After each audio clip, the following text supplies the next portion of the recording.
built our home in 2008. It was finished, and it burned in 2013, so we lost the entire property. Jerry Jones Floorman and her husband lived on 13 acres in the town of Yarnell. The duo was camping on the rim of the Grand Canyon when neighbors called, warning the fire burning close to the town was erratic.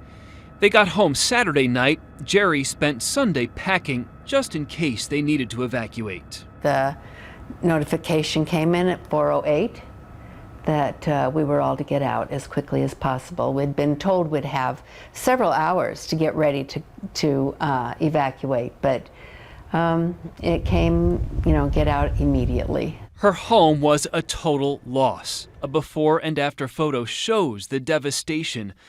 Only a few items from her great-grandmother survived. I had at the last minute cleaned out my safe with all the documents, took out of it, and thought, well, why leave it empty? So I filled it with her books and her vase that I still had. And after the fire, that's the one thing in the house that, was in perfect condition. Some items she wished she'd taken with her. I had a beautiful doll that was my mom's. It was probably quite old, and I would have loved to. I wished I'd grabbed that. And I had a beautiful McCoy vase that still sings in my heart. But the material loss is not what's ultimately most important to Jerry. The grief that is what goes on. Not the things, not the houses. They're replaced by one thing or another. But those 19 men can never be replaced. Jerry says the sacrifice the fallen firefighters made has given the town inspiration to be and do better. I think maybe the death of the 19 galvanized the people to live up to that kind of a sacrifice, because it was an amazing sacrifice.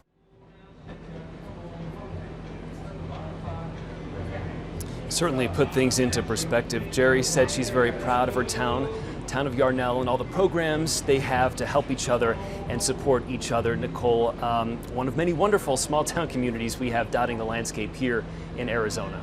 Yeah, and we heard the story from Brendan McDonough earlier, and he said, and I'm sure Jerry agrees, to be worthy of their sacrifice. That's something each and every one of those community members has really taken to heart. You've talked a lot about how how so much has changed over the last decade. These homeowners now recognizing the importance of defensible space, and those volunteer firefighters in Peoples Valley, they even go out and do a lot of the hard work for those families because they want to make sure nothing like this ever happens again.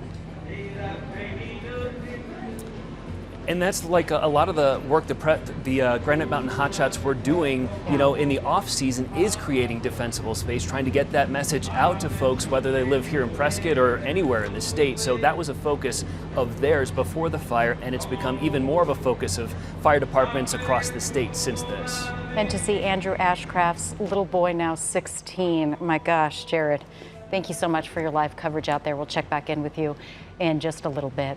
Community